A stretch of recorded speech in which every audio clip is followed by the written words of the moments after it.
Sir, यदि आज देखें अंतर्राष्ट्रीय स्तर पर तो काफ़ी सारी समस्याएं जैसे शिक्षा, स्वास्थ्य, न्याय, प्रदूषण, लोगों का नौकरियों का ना मिलना और ड्रग्स का सेवन में बढ़ोतरी, ये सारी काफ़ी सारी समस्याएं जो आज के डेट पे दिखाई देती हैं। तो इन सारी समस्याओं के उपाय के लिए आप क्या देखते हैं?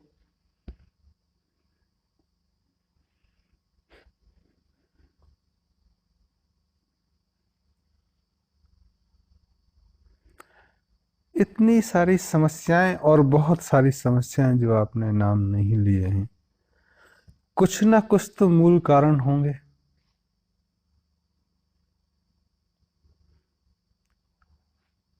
कुछ ऐसे कारण भी होंगे जिसको ठीक करने से सब चीजें ठीक हो जाएं।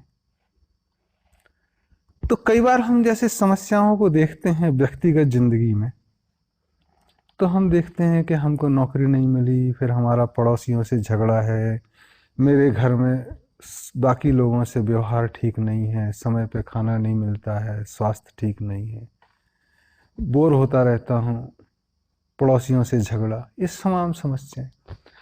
और कहीं अंतर में देखते हैं कि इनसे एक एक करके हम जूझने की कोशिश करते हैं। तो एजुकेशन है तो हम मास्टर अच्छा लगा लेते हैं, स्वास्थ्य खराब है तो हम डॉक्टर के पास चले जाते हैं, न्याय नहीं मिल रहा तो हम वकील के पास चले जाते हैं, फिर ज्ञान की कमी है या कभी कॉन्फिडेंस कम होता है तो मोरल प्रीचर के पास चले जाते हैं। ऐसे हम भागते रहते हैं। और कई बार ऐसे भी होता है कि हम शांत होकर बैठें तो देखेंगे कि हमारे अंदर के सिस्टम में प्रॉब्लम हो गई है। ये प्रॉब्लम ही तब शुरू हुई जब हम में प्रॉब्लम शुरू हुई। हम व्यवस्थित नहीं हैं। हम व्यवस्था में अगर जीते, सवेरे उठ के व्यायाम करते, तो स्वास्थ्य खराब नहीं होता। समय पे खाना खाते, स्वास्थ्य में वृद्धि होती। समय पे पढ़ते, ठीक चीजें पढ़ते तो हमारा अज्ञान नहीं होता, मोरल प्रीचर के पास जरूरत नहीं थी। और रोजमर्रा की चीजों पे ध्यान देते तो शायद हमें एजुकेशन की भी जरूरत नहीं थी जीवन जीने के लिए। तो केंद्र में ही गड़बड़ी हो गई, केंद्र से निकलने वाली व्यवस्थाओं में गड़बड़ी हो गई। और अगर हम पूरी दुनिया को एक व्यक्ति के रूप में देखें तो कहीं ना कहीं केंद्र में गड़बड़ी हुई है कि हम इधर उधर भागने लगे। हर समस्या के लिए एक व्यक्ति या एक व्यवस्था, और उस व्यवस्थाओं की व्यवस्थाएं। हम ये देखना ही भूल गए कि ये व्यवस्था के केंद्र में जो चीजें हैं वो खराब हो गई, इसलिए सारी अव्यवस्था फैल गई। जैसे अगर शरीर के अंदर की व्यवस्था अगर आप देखें तो एक पूरी बॉडी एक हार्मोनी में होनी चाहिए। अगर मुंह खाता है तो वो सारा श्रेय लेने का जिम्मा अगर उठा ले तो पेट, हाथ पैर, दिमाग को भोजन नहीं मिलेगा ढंग से और शरीर की हार्मोनी टूट जाएगी। अगर व्यक्ति ये सोचने लगे कि दिमाग ही सब कुछ है तो उसका शारीरिक स्थिति बेकार हो जाती। दिमाग बहुत विद्वान है, बहुत उत्पादक है, बहुत सारी चीजें देता है, पर शरीर से आप निर्बल हो गए। जिन्होंने शरीर पे ध्यान दिया उनका दिमाग निर्बल हो गया। अगर आप पूरे समाज पे देखें तो जहां ज्ञान का भंडारण है, जिन्होंने दिमाग पे जोर दिया, वहां दूसरे अंग समाज के वो निर्बल हो गए। जिन्होंने समाज पे बल को जोड़ दिया, वहां दिमाग कमजोर हो गया और उनको बेवकूफ बनाया जाने लगा। तो ये शरीर के अंदर है चीजें। एक सामंजस्य जो होता है शरीर में विभिन्न अंगों का, वो टूटा और समस्याओं का सिलसिलेवार पैदा होना, उठते बढ़ते रहना, एक समस्या मुंह बाय खड़ी रहेगी, फिर दूसरी आ जाएगी, फिर और आप निजात नहीं पा पाएंगे। और अगर एक दिन आप बैठ के देखें कि केंद्र में देखें कि चीजें हमसे ही खराब हुई हैं, हमारी व्यवस्था से ही खराब हुई, तो ठीक धीरे धीरे होने लगती है। जो बेवकूफ व्यक्ति होते हैं समाज में कहे जाते हैं, वो दूसरों को ठीक करने की बात करते हैं, और जो समझदार होते हैं वो स्वयं को ठीक करने की बात करते हैं, और धीरे धीरे उनके आसपास का वातावरण भी ठीक होने लगता है। तो जो दुनिया में समस्याओं की बात कर रहे हैं, वो अपने केंद्र में ढूंढना और देखना बंद कर दिए कि समस्या आई क्यों। समस्याओं के केंद्र में, समस्याओं की व्यवस्थाओं में अगर हम थोड़े से गहरे उतर के देखें, तो केंद्र जो सरकार का होता है, भारत में जैसे केंद्र सरकार, विश्व में अगर एक कोई छोटी मोटी टूटी उटी व्यवस्था है तो यूनाइटेड नेशन,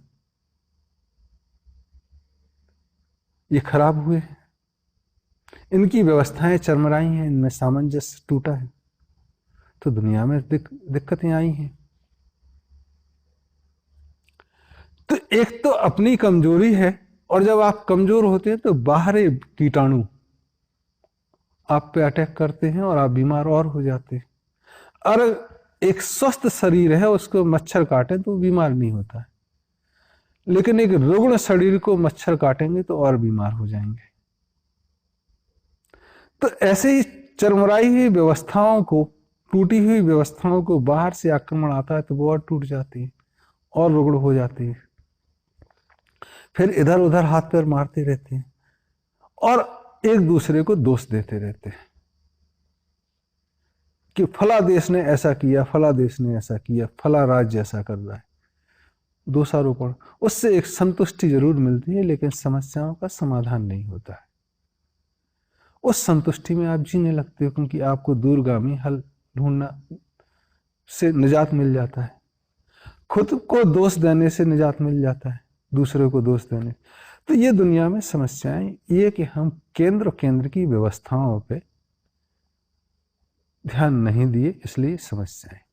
अब अगर केंद्र की व्यवस्थाओं को देखें, उसके पहले शरीर की व्यवस्थाओं को हम देखें, तो शरीर में अगर जो महत्वपूर्ण चीजें हैं, दिल और दिमाग, तो जो दिमाग की बातें करते हैं वो अपने केंद्र बिंदु से भटक जाते हैं। उनका शरीर में खून प्रवाह धीरे धीरे अवरुद्ध होने लगता अलग अलग जगह, क्योंकि दिल ध्यान ही नहीं है। और जो दिल से चलते हैं, सेंट्रल से, केंद्र से, वो दिमाग उसको फॉलो करता है, क्योंकि रक्त का प्रवाह तो दिल से ही है, दिमाग का।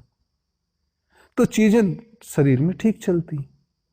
तो जो सरकारें दिल से खेलना बंद कर दी और दिमाग की गणित में उलझ गई, वहां खून का प्रवाह रुक गया।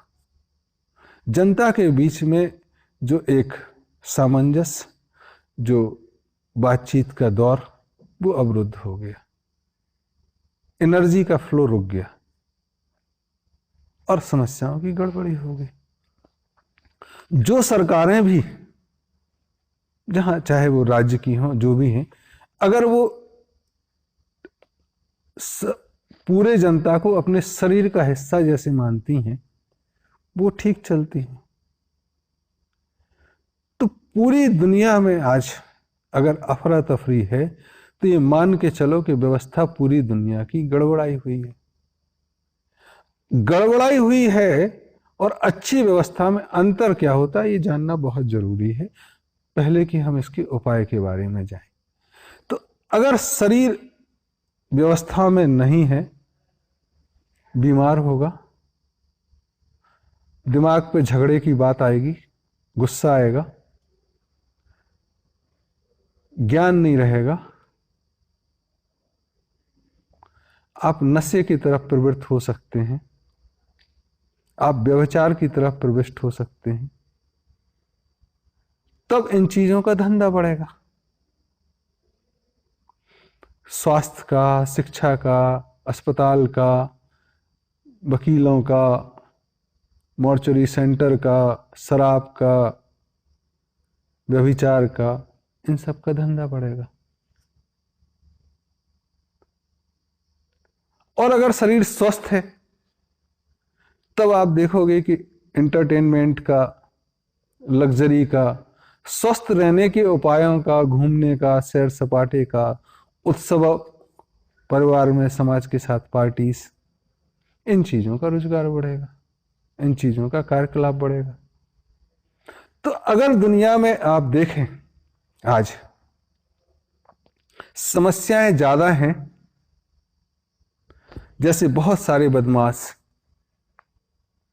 गिरे हुए लोग,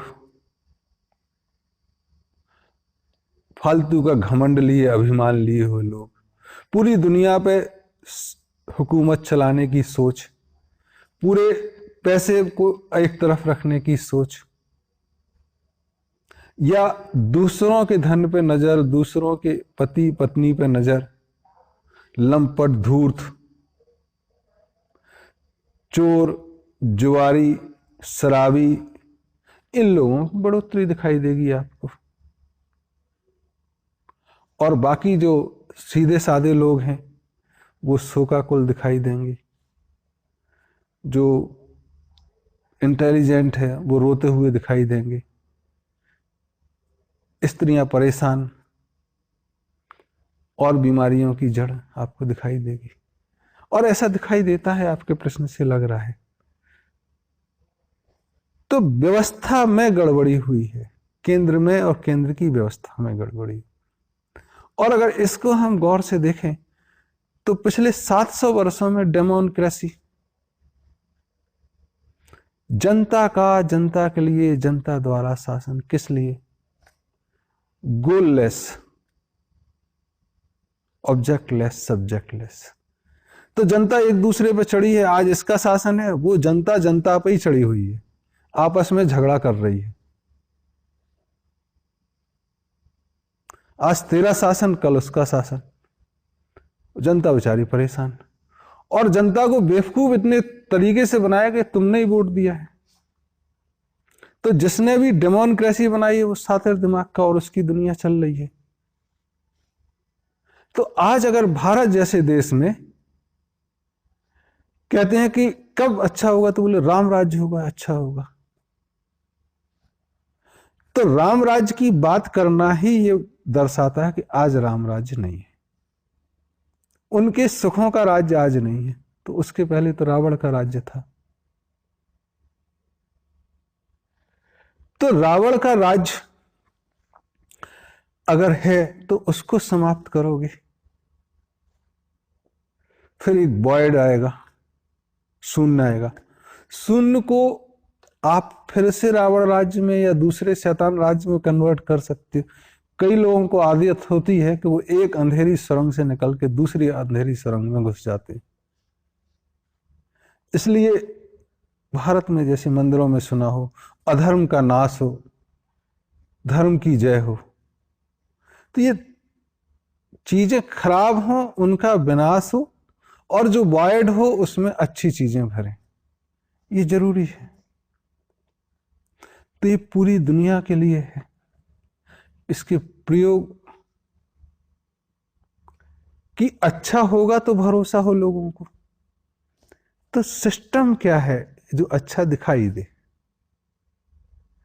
जिससे कि हम कह सकें कि इसकी तरफ जाना है। तो बहुत सारे लोगों ने पिछले 700 वर्षों में डेमोक्रेसी की बुराई की। गांधी जी भी एक, M.K. गांधी, उन्होंने ये भी कहा कि ये जो डेमोक्रेसी है ये एक गुलामी बढ़ाने वाली व्यवस्था है, और मैं कहूंगा भारत में कि व्यवस्था ना आए। यहां प्राइम मिनिस्टर एक प्रोस्टिट्यूट की तरह और सांसद एक बांझ की तरह है। लेकिन गांधी जी जैसे तमाम लोग दुनिया में एक वैकल्पिक व्यवस्था को देने में असफल हुए। अगर आप एक अल्टरनेटिव सिस्टम नहीं देते हैं तो सूनर और later you will succumb to the pressure. और गांधी जी के साथ तो ये बहुत हुआ कि 1908 में 9 में हिंद स्वराज में उनकी व्यवस्था का इंग्लैंड की पार्लियामेंट डेमोक्रेसी की उन्होंने जो बुराई की वो हम नहीं कर सकते, बहुत ज़्यादा की। लेकिन 1921 में उसी किताब में उन्होंने लिखा कि मेरी कॉर्पोरेट एक्टिविटी यह है कि मैं पार्लियामेंट स्वराज लाऊं, उस सिस्टम को लेके आऊं भारत में जो गुलामी बढ़ाता है, जो बांझ है, जो वेश्यावृत्ति बढ़ाता है।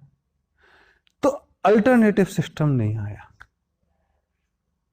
और कमोबेश उस बात को आज 100 बरस बीत गए हैं लगभग, और पूरी दुनिया में ये सिस्टम नहीं।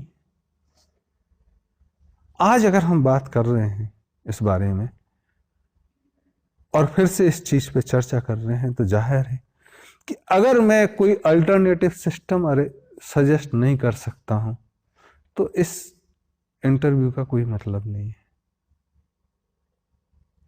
ऐसे में जब पिछले कई वर्षों में जो भी गुरुओं का, बुजुर्गों का आशीर्वाद रहा, उसमें ये सजेस्ट किया गया कि हो सकता है बात पुरानी लगे, लेकिन श्रम की, लेबर की, सभी वर्गों में, सभी लाइकिंग्स में और सभी उम्र में अगर विभाजन की व्यवस्था ठीक कर दी जाए तो ठीक होगा।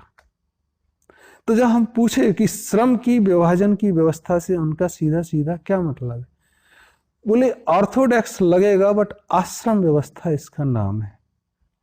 और लाइकिंग पे अगर चलें कि उनकी लाइकिंग जो जन्मों जन्मों से चीजें वो रही कि एक को शास्त्र पढ़ना अच्छा लगता है, एक को शस्त्र उठाना अच्छा लगता है, एक को तराजू उठानी अच्छी लगती है, एक को झाड़ू उठानी अच्छी लगती है। तो लाइकिंग के हिसाब से उनके विभिन्न आयामों में, चरणों में जीवन के वो व्यवस्था हो तो ठीक है। तो आश्रम व्यवस्था और वर्ण व्यवस्था अगर दुनिया में आती है तो वो ठीक होगी।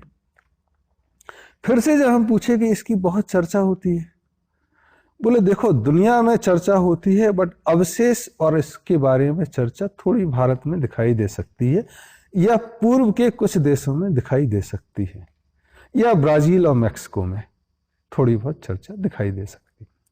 तो अगर कोई फिर से करे तो ये सारे देश ही फिर से कर सकते हैं। हमने कहा देखो ये पिछले 3000 वर्षों में तो बुजुर्गों का ये और जो गुरुओं का जिन्होंने आशीर्वाद स्वरूप कहा कि 3000 वर्षों में तो नहीं आया आश्रम व्यवस्था। चर्चा जरूर हुई बट है नहीं, ना बुद्ध के जमाने में, ना महावीर के, ना गौतम बुद्ध के जो समकक्ष पाइथागोरस या ईसा मसीह या पैगंबर साहब, इनके जमाने के बाद दिखाई नहीं दी है, ना चाणक्य वगैरह। यूनान और मिस्र में भी ये चीजें नहीं दिखाई दी। तो चर्चा जरूर हुई, लेकिन ये एक व्यवस्था हो सकता है पुराने युग में रही हो और शीर्ष में रही हो। तो ये व्यवस्था अगर आती है तो ठीक है। तब उनका कहना था कि इसको एक दूसरे दृष्टि से देखें कि ये व्यवस्था अच्छी कैसे है। तब बताया गया कि सूरज अगर देखें तो सूरज में हर 12 वर्षों में एक परमाणु विस्फोट होता है। ऐसे ऐसे हर 12 वर्षों में परमाणु विस्फोट होता है, और 96 वर्ष में एक बड़ा विस्फोट होता है। तो आदमी का शरीर उन विस्फोटों के हिसाब से शायद संरचित है। तो 6 वर्षों तक सूरज बढ़ता है, फिर ढलता है, फिर विस्फोट होता है, फिर अगले 6 वर्षों में। तो आदमियों का जो संरचना है हर 12 वर्षों में बदल जाती है। जीवन के पहले 12 वर्ष बाल्यावस्था, फिर 12 से 24 टीन एज किशोरावस्था जो भारत में कहते, फिर गृहस्थ में शादी, फिर शादी का उतरता हुआ, फिर 50, 48 से 60, 60 से 72, 72 से 84, 84 से 96 में एक पूरा कहा गया है कि चरण पूरे हो जाएंगे। तो ऐसे ऐसे 12 के 8 चरण। इन 6 वर्षों में अभी 12 में बढ़ोतरी होती है और 6 वर्षों में स्टेबलाइज होती हैं चीजें। तो शुरू के 6 वर्षों में बच्चा बढ़ता है, फिर स्टेबलाइज होता है, फिर बढ़ता है। तो जैसे टीन एज में देखें कि 12 से 18 वर्ष तक कौमार बढ़ता है, फिर स्टेबलाइज होता है। जैसे आम पकता है आम बढ़ता है, फिर पकता है, फिर बच्चे हुए, बच्चे स्टेबलाइज हुए। तो ये 24-24 बरस का जो आयाम है, इसको एक आश्रम में विभक्त किया गया है। ऐसे 4 आयाम। इस पे पंडितों में, ब्राह्मणों में चर्चा हो सकती है, और वो हो सकता है मेरे से अच्छा जानते हो कई लोग जो ज्ञानी हो। ऐसे 4 आश्रम लाइकिंग में जो बताया गया कि एक एक्सट्रोवर्ट, एक इंट्रोवर्ट, और उसमें हाई लो, शास्त्र शस्त्र तराजू, ये चीजें उठाना। तो इनके हिसाब से वो कर्म में विभक्त हो। कर्म इसलिए चाहिए, एक तो शरीर चलता रहे, जो दैनिक कार्य हैं, नहाना, बाथरूम जाना, खाना खाना, और ये शरीर के द्वारा कार्य होना, कि शरीर के द्वारा काम नहीं होंगे तो शरीर को कार्य की जरूरत नहीं है। तो हाथ पैर चलना चाहिए, तो जितने हाथ पैर चल सके उतने चलाने। तब वह कहते हैं मशीनों में जो शरीर के अंदर विद्यमान है और शरीर के बाहर जो विद्यमान है, उसमें एक सामंजस्य स्थापित होना चाहिए कि शरीर के अंदर की मशीनरी अगर उपयोग में नहीं लाई जाएगी तो वो खराब हो जाएगी। जैसे हाथ का उपयोग आप घुमाने में नहीं करो तो शोल्डर्स फ्रोजन हो जाएंगे। अगर पैर की कसरत नहीं तो वर्कआउट करना पड़ेगा, अगर दोनों नहीं हुई तो फ्रोजन हो जाएंगे, बेकार हो जाएंगे। तब कार्य में लिप्त रहे, रोज काम मिले, ये रोजगार है। पशु पक्षी सारे जानवर खाने की दौड़ में रहते हैं, पेट दिया हुआ है जिससे जिंदगी चलती है। आपने देखा होगा कि जो साधु संत भूख से, शरीर के और सेक्स की भूख से ऊपर उठ गए, वो कहीं भागते नहीं है, वो सूरज की रोशनी से लेते। तो जो उस स्टेज तक नहीं पहुंचे हैं उनके लिए सब चीजें जरूरी हैं। तो एक सामंजस्य जरूरी है। और अगर हम आश्रम व्यवस्था ठीक से ला पाए तो ये सारी समस्याएं आएंगी ही नहीं। जैसे हमने शुरू में कहा कि अगर शरीर में व्यवस्था ठीक हो तो ये बीमारियां आएंगी नहीं। तो आपकी जो प्रश्न था शिक्षा, ये आश्रम व्यवस्था में जो बुजुर्ग लोग हो गए वो आराम से फ्री में शिक्षा देंगे, इसके व्यापार की जरूरत ही नहीं है। स्वास्थ्य दिन भर दिनचर्या ठीक रहेगी, अस्वस्थ होना ही नहीं है, तब स्वास्थ्य की बात है। काम रोज ही इतना है,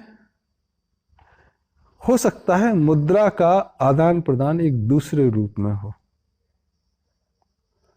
जो आपको आज के पैसे जैसा ना लगे, तो काम रोज है। और जो समस्याएं दूसरी दिख रही हैं वो होंगी नहीं। जो समस्याएं नहीं होंगी तो समाधान अपने आप हो गया, उस पर चर्चा नहीं। इस पर थोड़ा सा आगे बोलें कि पॉवर्टी एलिवेशन के कुछ प्रोग्राम चाइना ने किए हैं जो लगते हैं कि सफल हैं, लेकिन उनकी दृष्टि एक्सपोर्ट पे है, बाह्य है, इसलिए वहां दिक्कत होगी, वो सफल नहीं हो सकते। क्योंकि जहां जहां ऐसा होगा सबकी दृष्टि बाह्य होगी कि वो खरीदा वो खरीदे, तो अंततोगत्वा कौन खरीदेगा। तो ऐसा मॉडल जो कंजम्पशन का हो, हम ही पैदा करें, हम खाएं, produce the cake and eat it too, वो सिस्टम चलेगा।